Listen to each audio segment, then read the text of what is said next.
Hello ladies and gentlemen, and welcome back to the final episode, this time of Rayman. This episode, we are going to be looking for the final few electoons and then getting on with the remainder of the game. So, to start off here, there's one right away here, and the ones in Eraser Plains here and in the whole of Picture City can be a little on the confusing side.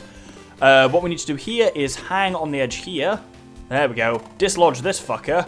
And hover over to it. Oh, that didn't work particularly well, but there we go. And we've got a dark ting there. Now here, we can then get back to this bit, and there is our cage. Brilliant. Now we need to head over to the photographer.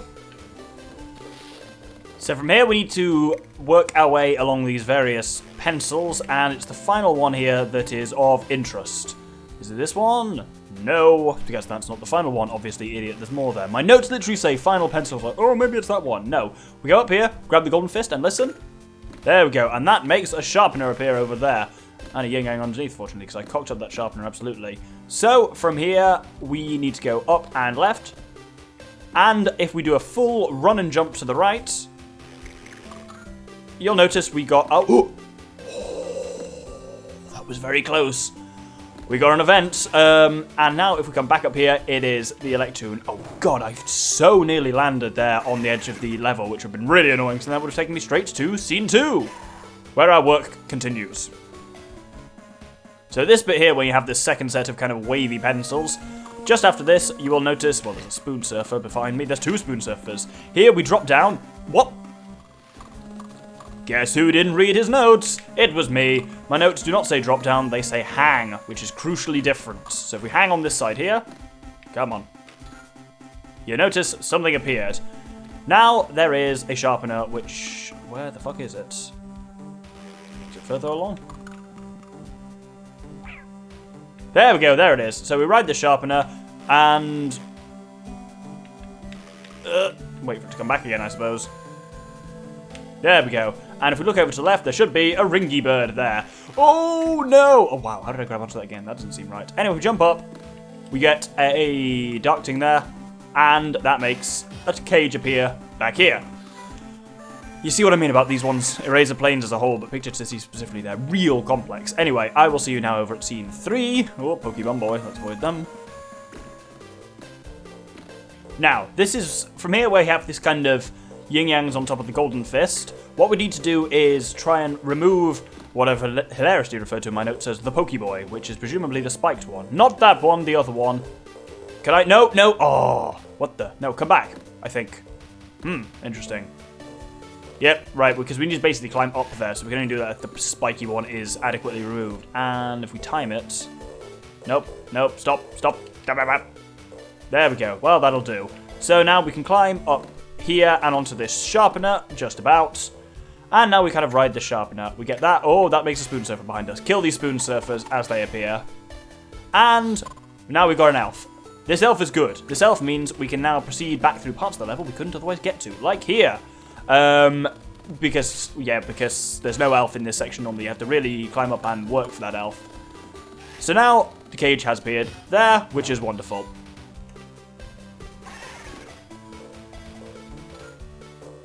There we go. So, right. I didn't start speaking because I wasn't sure what I was doing. So here, you'll notice if we bounce on this bit, the cage has appeared up there, and it's not the easiest one to get to. We now get this sharpener moving, and if we hop onto that, we can get kind of around the top, but not particularly well. What we need to do is time a fist really well to free that yin-yang. Now we can use the yin-yang to bounce up here, and time a fist well once again to punch through to the cage. That one's pretty dodgy. Right, now let's proceed to the end of this scene for our final, cage. So, from this bit here, what we need to do is, if we... Oh, spoon surfer! We need to climb up on these pencils, so there's a ringy bird here, and there's an elf there, which we don't want to get. Using this ringy bird, we should be able to climb on top of the pencils. There we go. And now, what we need to do is, if we go to the left, we've got a little dark ting there, which means now if we continue going to the left, is it down here? There we go, there's your cage. I know I don't sound very confident with these, but I do vaguely know what I'm doing. Anyway, with that done, we can finish off, this level, and head over to Hensel Pentathlon, which is even nastier than this one, if I'm honest. So this bit here, this is slightly awkward on Pencil Pentathlon first scene. This is you need to drop down here. If you drop down from hanging on that edge, you will fall perfectly past all those spikes, which is great, and you'll get a Dark Ting. Another Dark Ting here, and now we basically just need to use this Yin Yang and jumping, yep, that's handy, to work our way back up to where we just actually were. This is a difficult jump, there we go, and now slide under all of this nonsense. And we actually basically want to get back to the very beginning of the level, confusingly, or damn close to it.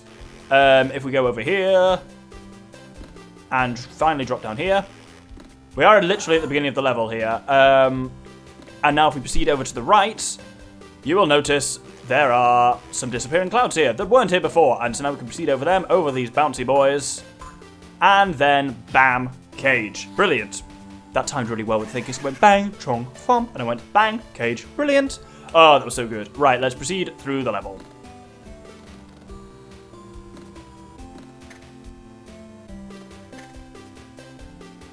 Oh, that was some sweet parkour right there. I'm actually going to show that because that was cool as fuck. Anyway, this isn't where we need to be, though. We need to be much further along in the level. So this bit here, we need to get on top of this yin yang and then make a nice running leap to the left and hover, and we'll get to a ringy bird. We now proceed, as one always does, along this chain of ringy birds for our next cage. Brilliant. Let's finish up the scene and head over to scene 2. So here we're literally at the end, and we want to get this final Dark Ting before the end, and then simply double back, and you'll find some nastiness over here, but also now the cage. There we go. Right, the rest are all on scene 3 now, and this next one is awful. I hate it, because it's a type of difficult that none of the rest of the cages are, and that makes it particularly bastarding. There we go. We saw a little glimpse at it already, but we bounced way the fuck away from it. The best way to do this is to proceed down to the right, and then once you're safely all the way to the right, you can proceed happily back down over to the left, and thus grab the cage that way. The tricks are to do with hovering and hanging to give you a bit of extra kind of non-bouncing time. But, as I say, it's awful. Let's put the speeder on, please.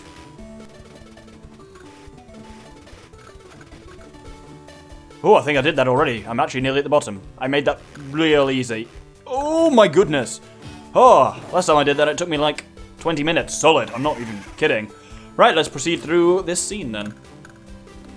Right, so at this bit we need to grab this peach and this Dark Ting, and you'll notice a pencil sharpener has appeared.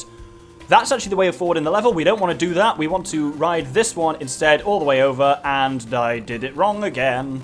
Well, not again. I did it wrong for the first time. Oh, the bloody thing's not there! That's not on.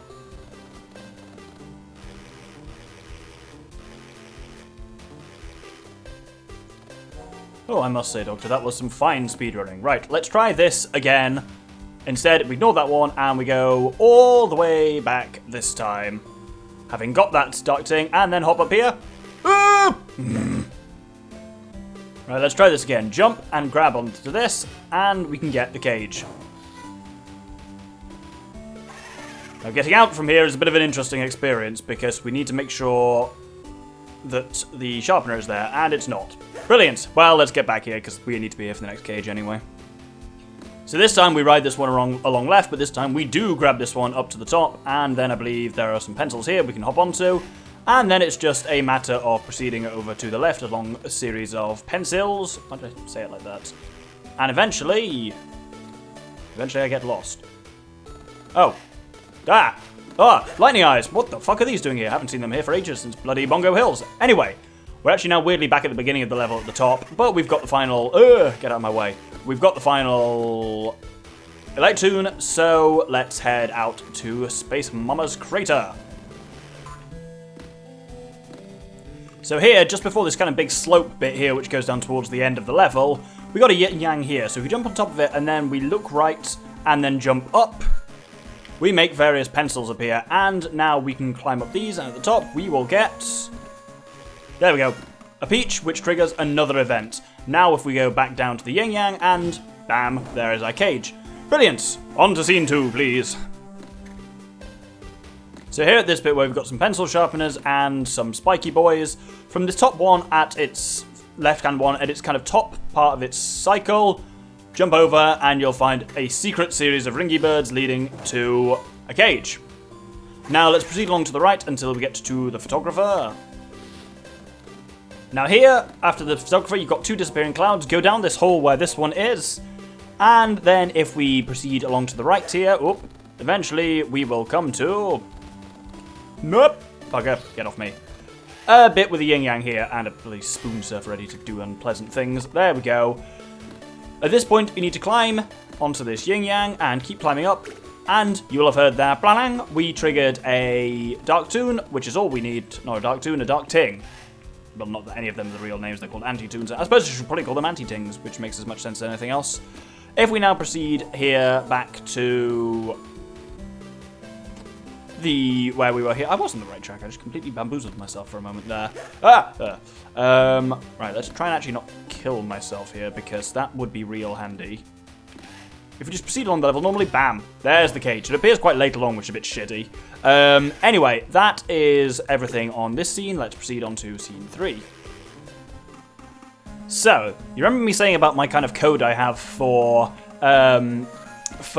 understanding, for kind of making notes about where, where these things are going to be? That code is kind of its most complicated here. So I'll put the code for what I'm currently doing up here. So I'm on the first sharpener at the moment, and this... Oh, balls.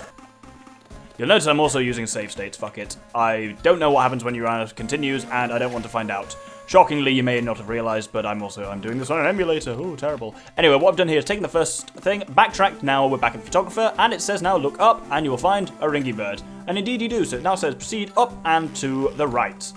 And then we triggered another dark ting by coming up here. And then it's now go left, back around this way, and hopping up there, you'll get the cage. Were you able to translate that? I was, but that's because I wrote it. And I know what my own weird brain is doing. Anyway, let's head on right towards the end of the level. So here at the end of the level, we want to come up here and grab this ting, and now we can proceed over... Oh! Don't want to get this thing by accident. We should have made a new pencil... Oh, is it this one here? There we go, yeah, so we've got to ride this fucker all the way back now.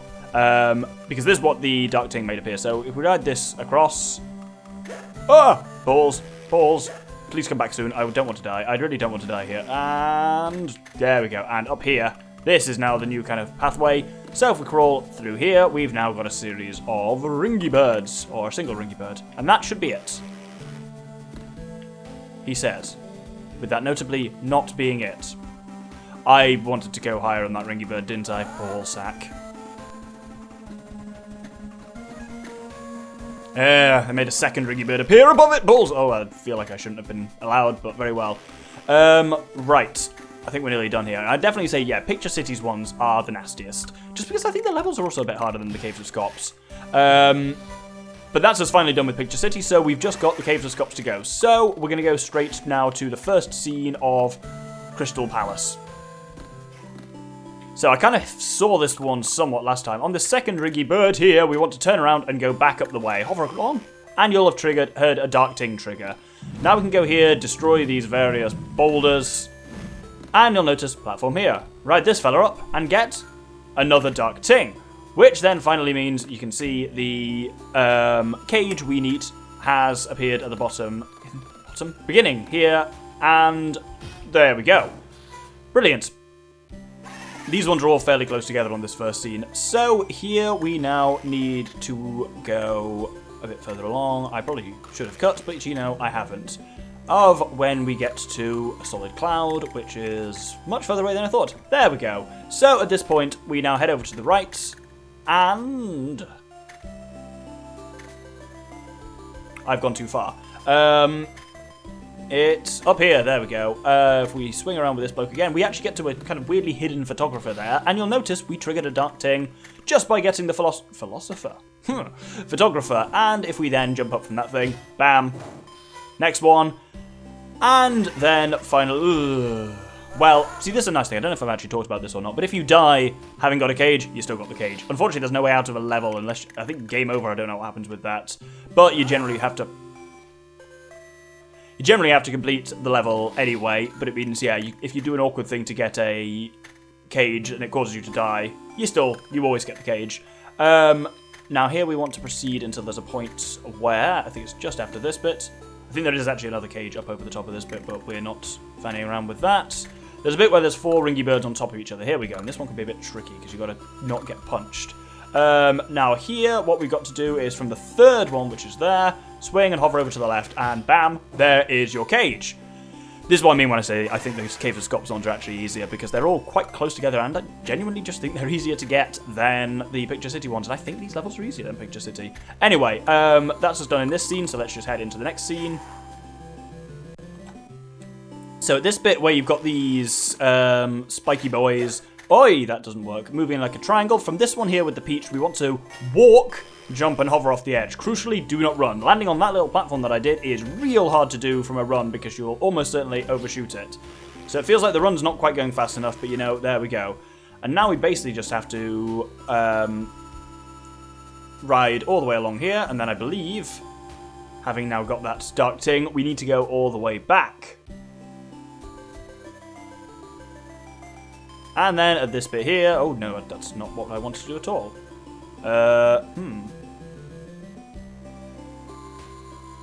Oh, for God's sake, I know what I need to do. I did need to get on that cloud that's now fucked off. There we go, so we get into this upper one, and again, we now do the same thing. If we ride all the way over to the right, and now here, we can drop down to get the cage. And that finishes up the Crystal Palace. Now let's head on to the first scene, so the dark scene of Eat at Joe's. So this bit here, after you've kind of used these clouds as stairs, up and to the left here is actually a little platform we can use. And this is a weird one. You'll see, halfway, there we go. We crawl along through it, and then we can continue crawling on, but it won't help us get the cage at all. The cage, we just have to crawl halfway and then crawl back again. Everything to the right there is only for 1-ups. So, there we go. That's us done on the dark part, so let's head through to the next scene. So this bit here, you'll see that single ting, slightly to its left, is actually an anti-ting, or a dark ting, or whatever we call them. Grab that, and it makes this spiky platform appear here. With these, you can then proceed over to a series of ringy birds, which lead you to the cage. Wonderful. We'll proceed on until the photographer, I think. So here, what we want to do is we kind of follow along here. There is yet another trail of ringy birds, and we follow them. Oh, balls. Where am I? Where am I going? There we go. Actually, they're all right. Oh, balls. Right, from here, we go up here, and there's a very strange thing up here. There's the line of clouds, which you have to run into, but weirdly, when you get to the end of them, drop down. And you'll find actually the cage you need right here. The thing at the end, I think it's just for another 1-up. Right, now we just need to proceed a little bit further through the level for the final one in this scene. Oh, what is over here? Now my curiosity's got the better of me. Yes, it is a 1-up, which I'll take, I suppose. Right, onwards through the level. So here, what we need to do is, up in the air over here, oh, not quite there, it's here, isn't it? You can get to just a ringy bird, which gets you a ting, and then we go back over for the cage that's appeared right there. Brilliant. Now we need to go through the next scene kind of unmolested, and then the 4th scene is where our real business lies, the final electoon of Eat at Joe's.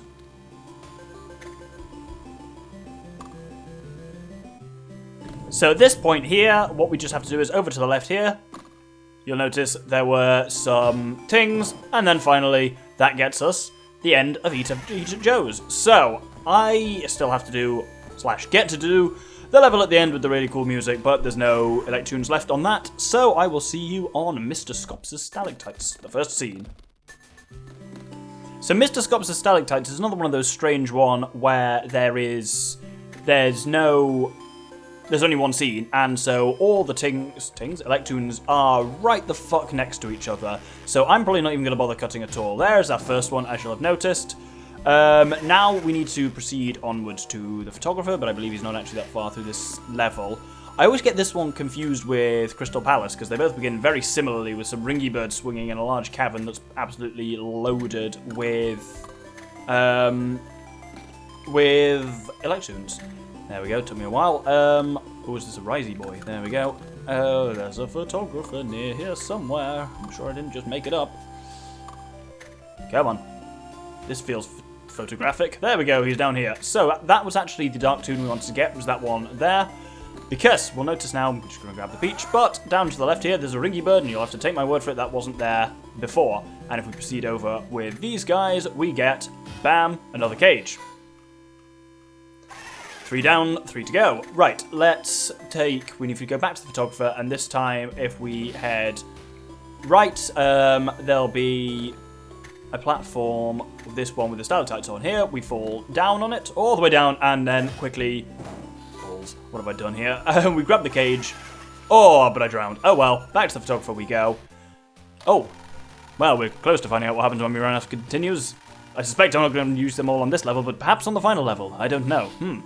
This will be interesting, to quote the announcer from the arena in the Elder Scrolls 4 Oblivion. Down here, we swing on this dude, and we land on this tiny little platform, and grab another electoon. And then this final one is literally, it's fittingly right at the bitter end of this level. We follow these spiky boys over here. And then we go there. Don't know why I hissed like a snake. Right, okay, I'll just cut to be on this last one then. Never mind doing it all in one cut. So, you'll see over there. The end is over there, and we've got the final kind of glowing ting over to the side there. If you don't do what I did, what you want to do is land on the cloud platform that makes, rather than don't jump off like a lunatic. Basically, there's a cloud that appears there to help you not do what I did. Ugh, but it didn't go well for me, did it? So now, if we carefully jump over the exit, I believe, is it? Wait, what? Ah, yes, it's somewhere around here. Don't touch the exits. There we go, a ringy bird has appeared up there. And that has made the final cage appear. Bam! And now we unlock the wonderful final level. The Electoon slog is a bit grim, especially even with a guide that's taken me 2 hours and 20 minutes. And so it can be a real slog without any kind of a guide or idea what you're doing. But the final level is bloody good, so we head all the way up here to the Candy Chateau and the level Mr. Dark's Dare.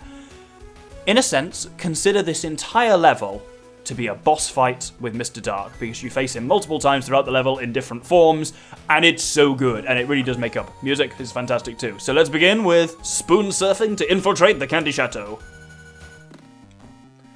So here, we automatically move to the right, and all I do is press A to jump, and we hear Mr. Dark's theme tune in the background, which I'll let you listen to.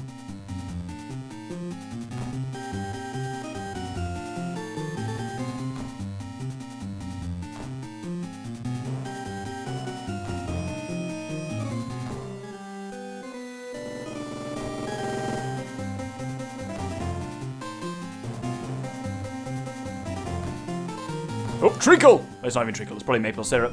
But this is a relatively easy section, the spoon surfing, as long as you keep your wits around you. Now the next one, beware of Dark Rayman. So, as soon as we start moving, Mr. Dark appears and makes Dark Rayman appear. Dark Rayman is behind me, he always is, and he follows exactly what I do. So you have to be very careful to kind of not cross your own path. And this can be a vaguely terrifying level. You can run through it, and he'll still stay behind you. One touch of Dark Rayman, and you die instantly. Oh, I'm gonna have a bad time here. Yep. Ugh. Right, I'll do it again, and listen to the music, 'cause it's so good.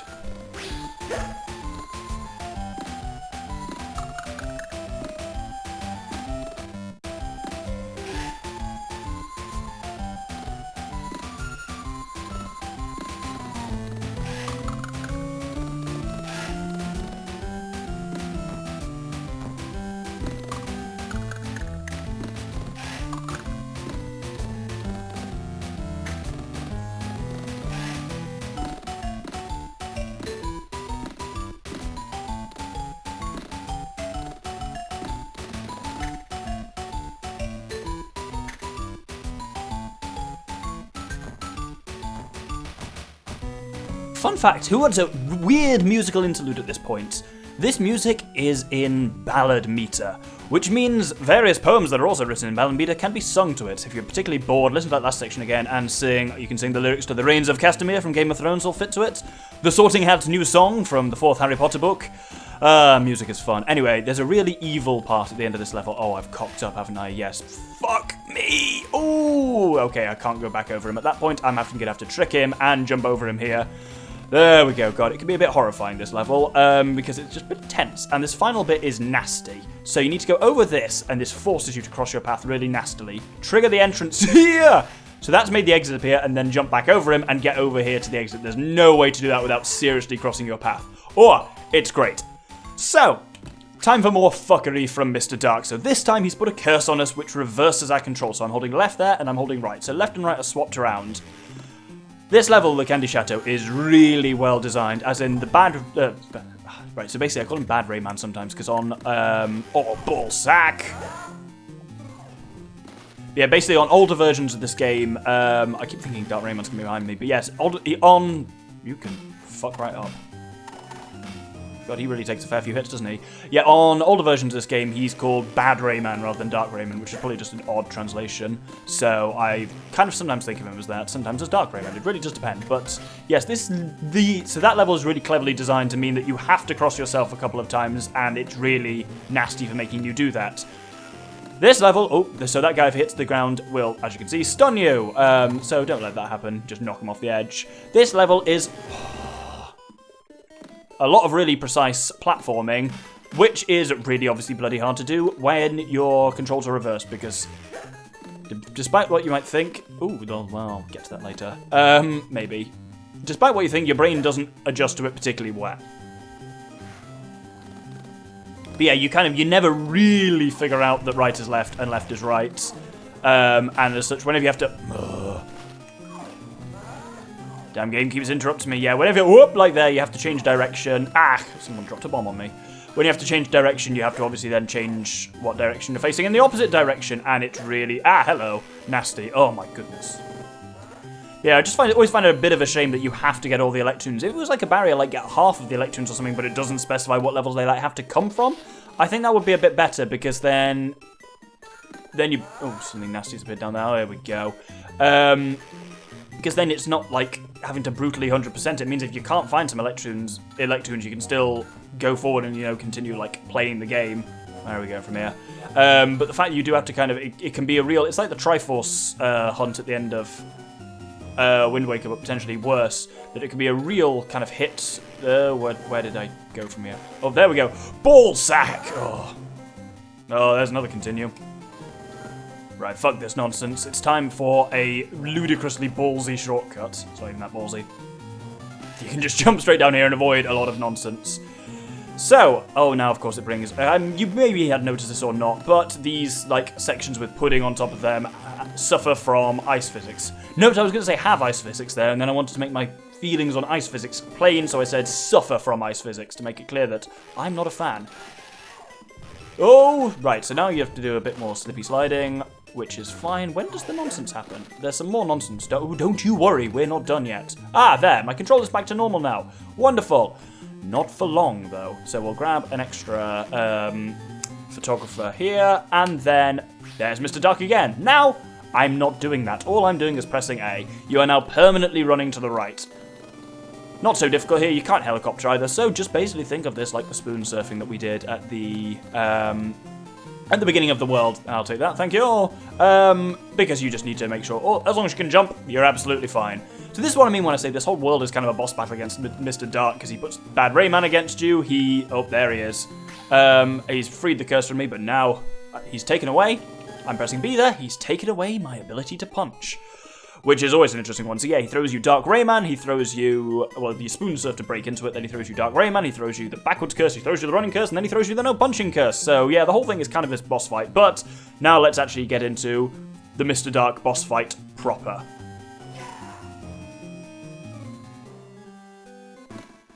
So, there's our fist, but we can't get it. The fucker's pulling a rope.